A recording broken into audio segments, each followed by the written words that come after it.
La dépendance est une habitude de vie qui a de lourdes conséquences sur la qualité de vie et la santé des individus qui la subissent, mais aussi sur leur entourage. C'est pourquoi, lors des 2 prochaines émissions de l'approche gagnante, nous allons aborder le sujet.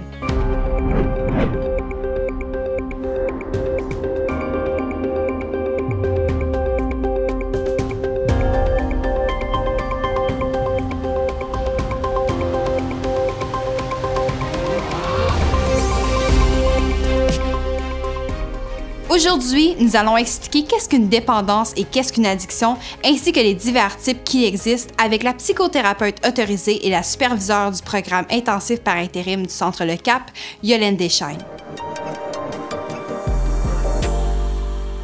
Donc, je suis maintenant en présence avec Yolène Deschaines, psychothérapeute autorisée, ainsi que la superviseure du programme intensif par intérim des services de dépendance et troubles concomitants au Centre Le Cap. Donc, bonjour Yolène, comment allez-vous? Bonjour, je vais très bien, merci. Donc, est-ce qu'avant de commencer, vous pourriez nous expliquer un peu rapidement, c'est quoi votre parcours à vous? Mon parcours à moi, d'abord, j'ai fait mes études en travail social. Okay. Je savais que je voulais aller en relation d'aide. Je me suis dirigée vers le travail social. J'ai débuté ma carrière là-dedans. Ma clientèle de choix, c'était les jeunes. Fait que je travaillais avec les ados. Puis à ce moment-là, avec l'adolescence, je me suis rendu compte que l'exploration des substances puis de la consommation venait avec cette période-là de la vie. Alors, je suis allée me chercher une spécialité en toxicomanie. Okay. Maintenant, on parle plus de dépendance ou d'addiction, mais dans le temps, on utilisait le terme toxicomanie. Et finalement, en travaillant avec ces jeunes-là, je me suis rendu compte que dans les milieux plus généraux où je travaillais, comme les écoles ou d'autres contextes, tous mes clients préférés, ceux avec des troubles de comportement, des graves problèmes de santé mentale ou des dépendances, étaient exclus de ces milieux-là, puis on les envoyait ailleurs, dans d'autres services plus spécialisés.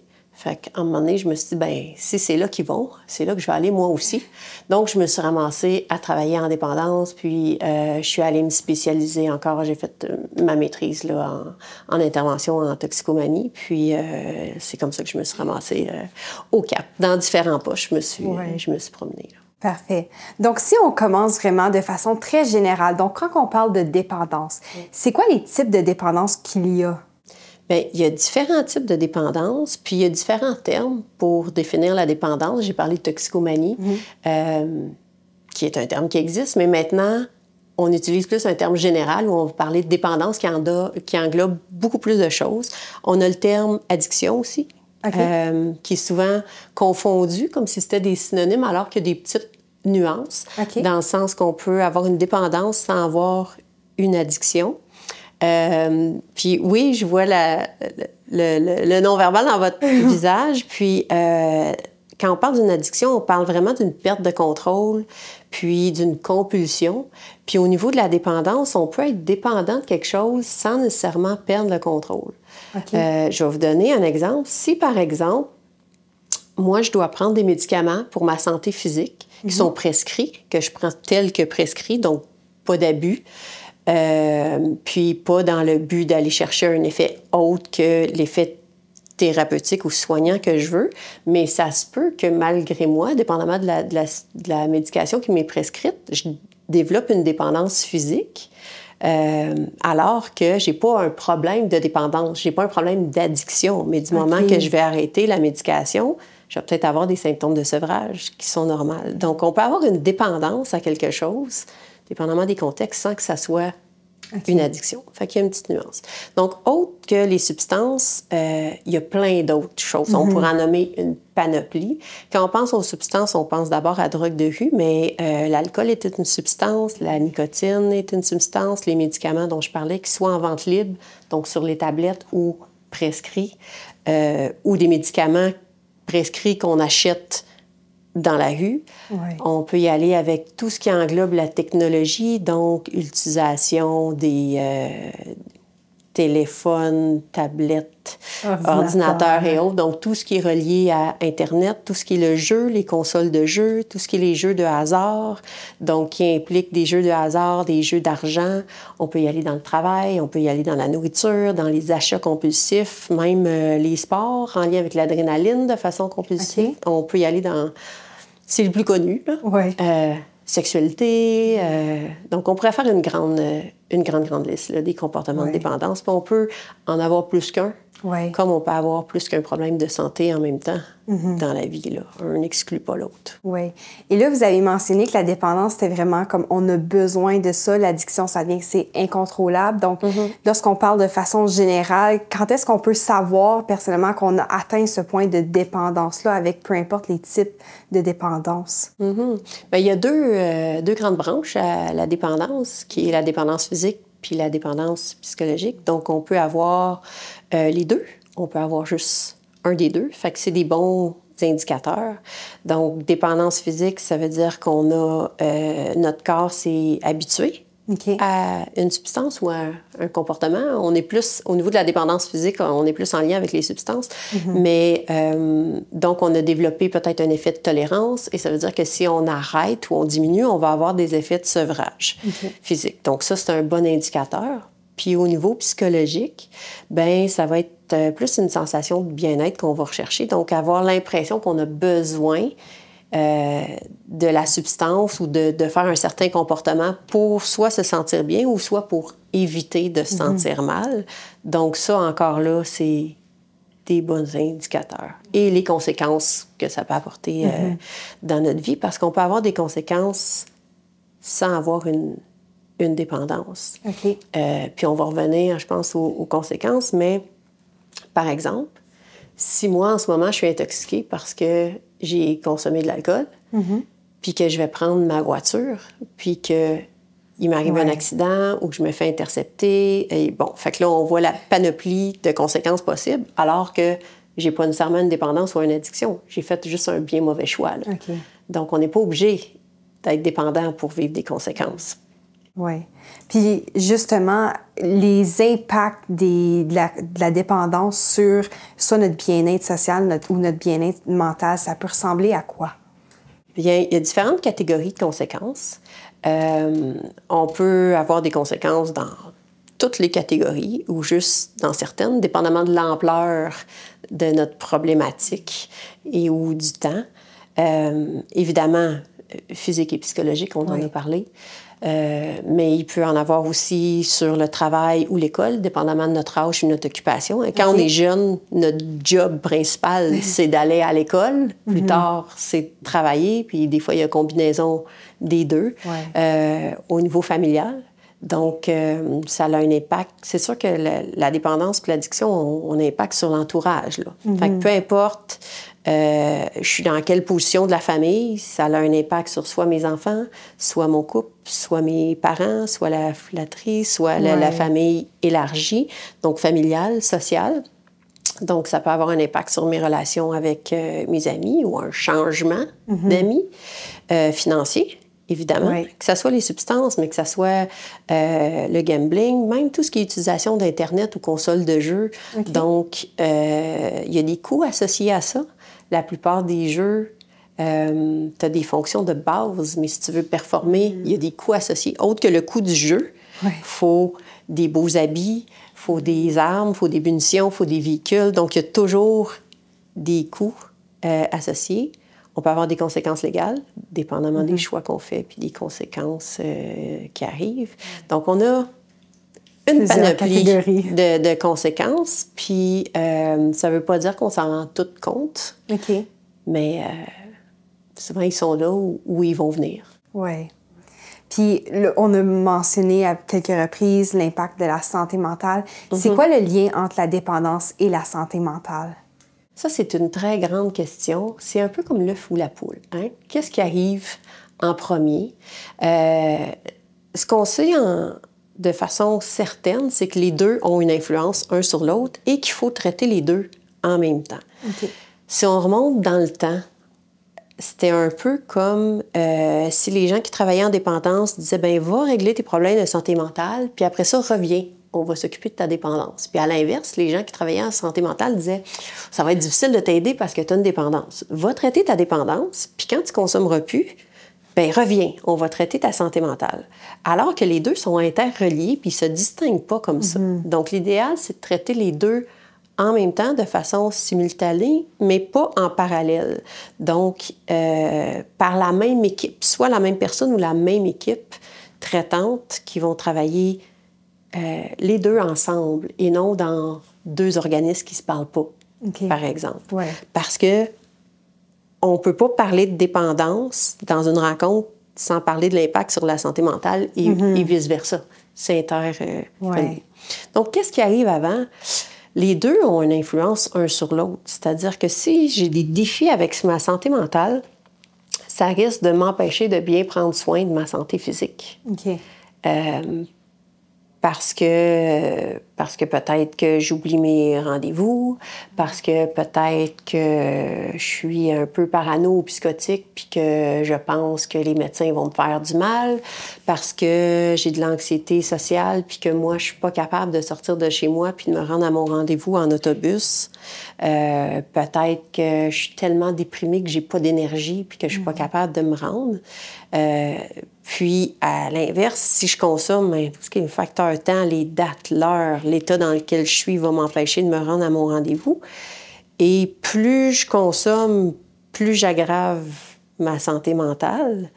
Et plus mes problèmes de santé mentale sont importants, s'il y a un peu de dépendance là, plus j'ai peut-être tendance à aller m'auto-médicamenter dans la consommation. Okay. Donc, vous voyez, c'est une roue qui tourne. Donc, qu'est-ce qui est arrivé en premier? Des fois, on ne sait pas toujours, mais c'est pas tant important pour travailler ça. Mais l'important, c'est de travailler les deux ensemble parce que un influence l'autre. Oui. Et pourquoi c'est si difficile de se sortir d'une dépendance? Oui, effectivement, c'est pas simple. Parce que, d'abord, c'est une dépendance, donc c'est une perte de contrôle. Oui. Si on nous demandait de changer quelque chose sur lequel on avait du contrôle, ça serait très simple.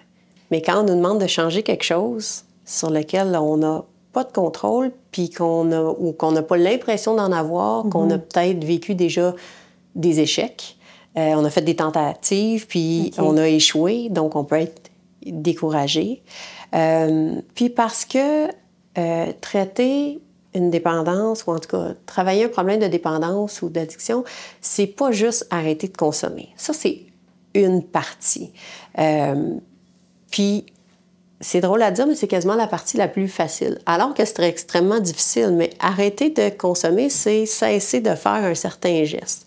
Mais après ça, il y a tout ce qui vient avec. Il faut changer, dépendamment de la situation des gens, toutes nos habitudes de vie, peut-être notre entourage. Peut-être ça veut dire couper des liens avec la famille. Peut-être que ça veut dire déménager. Peut-être que ça veut dire laisser mon conjoint ou ma conjointe. Peut-être que ça veut dire mettre mes enfants dehors s'ils consomment. Peut-être que ça veut dire changer de milieu de travail. Peut-être que ça veut dire déménager parce que j'habite dans un endroit où c'est rempli de ventes de drogue ou de consommateurs. Fait que arrêter de consommer, c'est une chose, mais tout le travail en lien avec la santé mentale, avec mon estime de soi, avec mes défis personnels, avec m'affirmer, tout ça, ça peut pas se faire en 3 semaines. On peut pas changer des années comme ça. Sinon, ça serait simple. Hein? Il n'y en aurait pas tant que ça. Ni de problème de santé mentale, ni de problème de dépendance. Comme on ne peut pas améliorer notre santé physique comme ça non plus. Fait que c'est un long travail. C'est un processus. Fait que, première étape, arrêter de consommer ou du moins reprendre un contrôle. Là. Ça dépend si on travaille avec l'abstinence ou en réduction des méfaits, mais reprendre au moins assez de contrôle pour être capable d'aller plus loin dans notre cheminement puis travailler d'autres choses que la consommation, ce qui va nous permettre d'éviter la rechute ou la reprise des comportements problématiques. Oui, c'est mieux de prévenir que de guérir. Et voilà. C'est quoi les meilleurs services, à votre avis, ou les meilleures méthodes pour prévenir tout type de dépendance? Bien, d'abord, il y a différents niveaux de services qui existent et qui sont tous nécessaires, à mon sens. On a déjà parlé de la prévention. Elle va toujours demeurer nécessaire. Mais il y a différents types de prévention. Donc, on peut faire de la prévention ciblée ou moins ciblée. Par exemple, moins ciblée, de la prévention par la promotion de la santé. C'est-à-dire qu'on peut faire de la prévention alors qu'on ne parle même pas de substances ou de drogue ou de cyberdépendance. On fait juste construire des humains plus équilibrés. On s'organise pour qu'il y ait une meilleure estime de soi, qu'il soit capable de s'affirmer, de dire non, plus de confiance, qu'il y ait des loisirs, des sports, qu'il y ait une saine santé mentale. Donc, au niveau des facteurs de risque ou de protection, dans le fond, On fait de la prévention où on augmente les facteurs de protection. On a de la prévention maintenant qui est plus de l'éducation, où on va vraiment parler de la problématique qu'on veut parler dans le but d'éduquer les gens avec l'information pour qu'ils fassent les meilleurs choix possibles. On peut avoir de la prévention qui est plus ciblée, où on vise certaines personnes qui sont plus à risque. Puis qu'on dit, bon, ben on va faire des petits groupes avec ces gens-là qui sont déjà des consommateurs ou des utilisateurs qui sont un peu dans l'excès, mettons, de la technologie, qui ne sont pas encore rendus problématiques, mais on ne veut pas que ça se rende là, donc on leur fait quelque chose sur mesure un peu pour eux autres. Puis on peut prévenir en travaillant aussi avec les ressources de la communauté qui vont être nos yeux, nos oreilles à ceux qui travaillent en dépendance. Donc, si j'outille, que ce soit des parents, que ce soit du personnel scolaire, que ce soit des employeurs, que ce soit d'autres gens qui travaillent dans d'autres ressources de la communauté, à dépister mieux la dépendance ou la consommation ou les problèmes de jeu, de gambling, d'utilisation de la technologie, puis à aiguiller rapidement ces gens-là vers des services plus appropriés. Je suis un peu dans la prévention quand même. Ensuite de ça, on rajoute une couche d'intervention où on va offrir des services qu'on appelle communautaires, donc externes, donc des gens qui vont venir à une rencontre et qui vont repartir par la suite. En rencontre individuelle, rencontre de groupe, sous forme de groupe de support, sous forme de groupe thérapeutique. Puis on inclut là-dedans l'entourage aussi, parce que tous les membres de la famille, conjoints, enfants, il y a même des groupes pour enfants de parents consommateurs. Puis, quand vraiment ça, c'est pas suffisant, dépendamment de l'ampleur de la consommation, je parlais des défis de se rendre au rendez-vous, puis tout ça, si on est en perte de contrôle, on peut pas se présenter à un rendez-vous, on peut pas se présenter à un rendez-vous dans le bon état, donc pas intoxiqué. Ou si je suis pas intoxiquée, c'est peut-être parce que je vis des symptômes de sevrage, ou je suis sur un lendemain ou une suite de 2-3 jours de binge, puis je suis pas à mon meilleur. Là. Donc là, on parle de services plus intensifs, donc des programmes de jour, des programmes en hébergement, donc où on est là toute la journée ou 17 jours sur 7, 24 sur 24. Mais ensuite de ça, ça finit pas là, parce qu'une fois que j'ai fini ma thérapie, j'ai fini mon programme de jour, j'ai fini ma thérapie. Ah oui, je pourrais parler des centres de sevrage aussi. Des fois, on fait un petit détour par le centre de sevrage avant de venir en thérapie pour... la différence entre sevrage puis thérapie, c'est que le sevrage, c'est la période où les substances vont sortir de mon corps. Donc, avant de pouvoir être fonctionnelle en thérapie, là, si ça fait un bout que j'ai pas dormi, que je mange mal, que je vis la nuit et non le jour, je vais avoir des symptômes de sevrage, je peux pas arriver en traitement puis profiter du traitement si je me sens tout croche de même. Donc, je passe par les services de sevrage où ma seule job, c'est d'attendre que le temps passe pour aller mieux, gérer mon sevrage, puis après ça, être prêt à recevoir la thérapie puis à participer. Mais ensuite de ça, il y a une période de réadaptation ou de retour où il faut me préparer, ce qui se fait en thérapie, mais j'ai encore besoin de support après. Donc, il y a des maisons de transition ou des centres de transition où les gens... On parlait de l'environnement, le milieu, les défis. Il y a des gens qui viennent en thérapie puis qui n'ont pas de milieu de vie, qui sont sans domicile fixe, qui doivent se trouver un logement. On est en pénurie de logement. Ou qui vont choisir de ne pas retourner dans leur même environnement parce que c'est rechute garantie. Donc, ils doivent se trouver un autre endroit et ça peut être long. Donc, il y a des services de transition pour les gens qui sortent de thérapie qui ont besoin d'un milieu sécurisé ou encadrant pour un petit bout de temps. Donc, il y a différents niveaux d'encadrement, mais des fois, c'est juste un milieu sécurisé où tous les gens qui sont là ne consomment pas. Donc, ils rentrent, ils sortent, ils vont travailler, ils vont à leur occupation, font leur démarche, mais sont dans un milieu sécuritaire. Puis, on a du post-traitement. Donc, ces gens-là, on va les encourager à continuer leur rencontre individuelle de thérapie pour vivre cette période-là après, puis continuer à cheminer, alors qu'ils n'ont peut-être plus besoin du service intensif. Là. Puis il y a les communautés thérapeutiques, donc les ENA, les AA, et il y en a plein d'autres. Là. Fait que tout ça, et on a besoin de tout ça. Tous ces paliers-là sont nécessaires. Ça ne veut pas dire qu'une personne a besoin d'y faire toute la gang. ça se peut que la prévention est utile pour tout le monde, mais c'est pas tout le monde qui a les mêmes besoins, mais ils sont tous nécessaires quand même. Puis je présume sur tous ces services-là, l'accès à des services en français doit être très important. Oui, effectivement. Pourquoi est-ce que c'est important pour un individu de pouvoir s'exprimer en français? Bien, d'abord, je dirais que c'est important de pouvoir s'exprimer dans sa langue natale, à la base. Dans une langue qui est fluide, à moins qu'on parle parfaitement une autre langue, parce que notre langage de base, c'est le langage de nos émotions.